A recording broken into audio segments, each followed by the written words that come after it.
নমস্কার বন্ধুরা, মকর সংক্রান্তি বা পৌষ সংক্রান্তির অনেক অনেক শুভেচ্ছা। সেই ছোটোবেলা থেকে তো আমরা সবাই শুনে আসছি মকর সংক্রান্তির কথা, কিন্তু আপনারা কি জানেন কোথায় কিভাবে পালিত হয় এই দিনটি? ভিডিও স্কিপ না করে আমাদের এই সুন্দর উৎসবের একটা ঝলক না হয় নিয়ে নিন আমার কাছ থেকেই। খুব সরল করে বললে মকর সংক্রান্তি হলো বড় দিন ও ছোট রাতের শুরু বা বসন্তের আগমনের প্রতীক বলতে পারেন।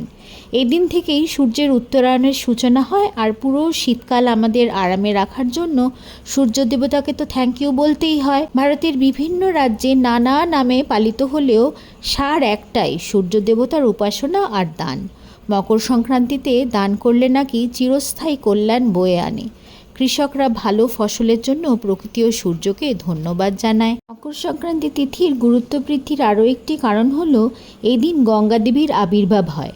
গঙ্গার আবির্ভাব তিথি উপলক্ষে গঙ্গাসাগরে পালিত হয় বিশেষ উৎসব। এই সাগর সঙ্গমে ব্রহ্ম মুহূর্তে স্নান করে কপিল মুনির আশ্রমে পুজো দিলে বিশেষ পুণ্য লাভ হয়। দেশের অন্য প্রান্তে যমুনা, নর্মদা, কাবেরী নদীতে বা সমুদ্রেও পুণ্যার্থীরা ডুব দিয়ে প্রার্থনা করে দিন শুরু করে। গঙ্গাসাগর মেলায় কীরকম ভিড় হয় তা তো আপনারা জানেনই। পশ্চিমবঙ্গে পৌষ সংক্রান্তি উদযাপন হয় নারকেল, গুড় আর চালের গুঁড়ো দিয়ে তৈরি পাটিসাপটা, পুলি পিঠে, গোকুল পিঠে আরও নানা রকম পিঠে দিয়ে।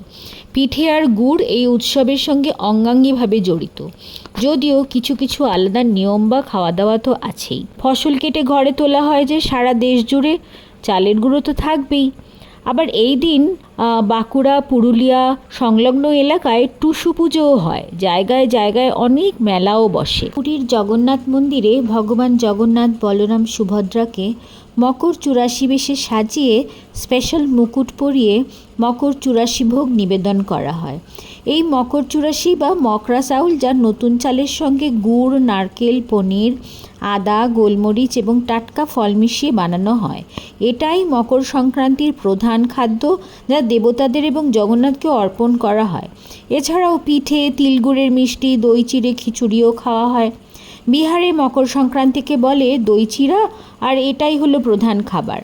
যদিও উত্তরপ্রদেশেও খিচড়ি সংক্রান্তির মতো বিহারেও সুগন্ধি চাল আর অরহর ডাল, ঘি আর শীতের সবজি দিয়ে খিচুড়িও তৈরি করা হয়।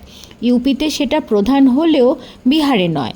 বিহার, ইউপি আর ঝাড়খণ্ড তিন রাজ্যেই তিল আর গুড়ের লাড্ডু আর তিলকুট খুবই জনপ্রিয়।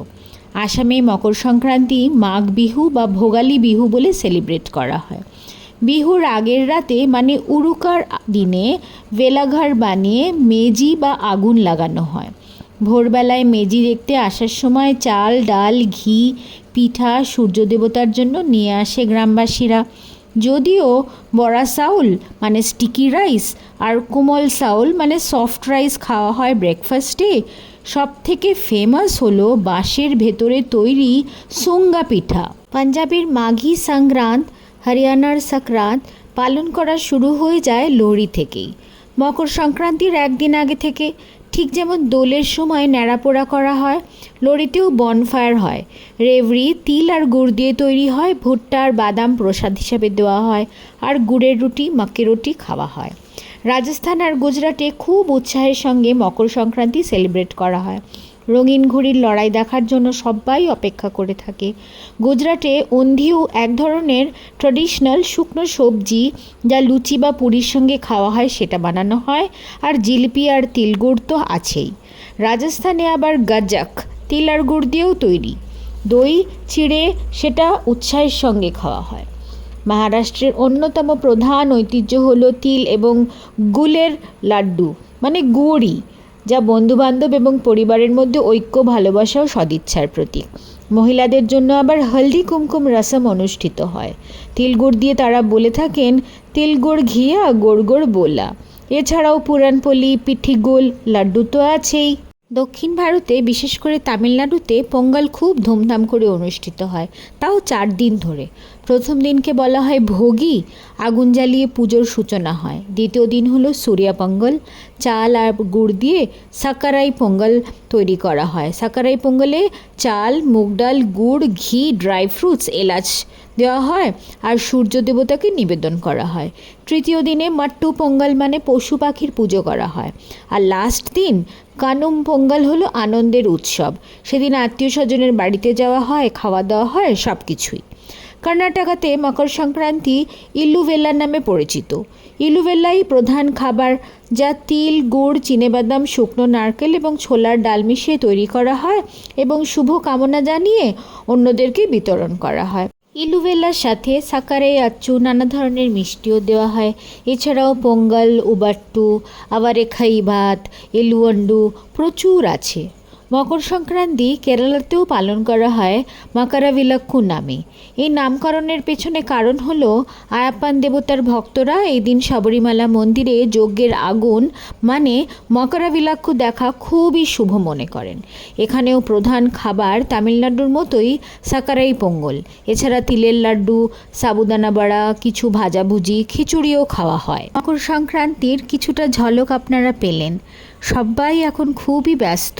কতটা পৌষ পার্বণ সেলিব্রেট করা হয় কে জানে। গ্রামে অবশ্য অনেকেই চেষ্টা করেন। মেলা অনেক বসে। গ্রামীণ হস্তশিল্পীদের বিক্রি বাট্টা ঠিক মতন সুযোগ হয় কি না, আমরা করে দিতে পারছি কি না, সেটাই বা কে জানে। আলপনা দেওয়ার আর্ট এখনও বেঁচে আছে কি না পৌষ সংক্রান্তিতে, তাই বা কে জানে। আসল পৌষ সংক্রান্তি আমার মতে শুধুমাত্র একটি উৎসব নয়, কৃষিজীবী মানুষের পরিশ্রম এবং আমাদের ঐতিহ্যের রক্ষার প্রতীক, ঐতিহ্যেরই প্রতীক। আমরা আজও ধরে রেখেছি আর ভবিষ্যতেও সবটা ডিজিটাল বা এআই চালনা করবে না। কিছু প্রাসঙ্গিকতা অমলিন থাকবে নিশ্চয়ই, এমনটাই আমি বিশ্বাস করি। অনেক ধন্যবাদ সবাইকে। উৎসবটা ভালোভাবে সেলিব্রেট করুন। আর কে কটা পিঠে খেলেন জানাতে ভুলবেন না যেন।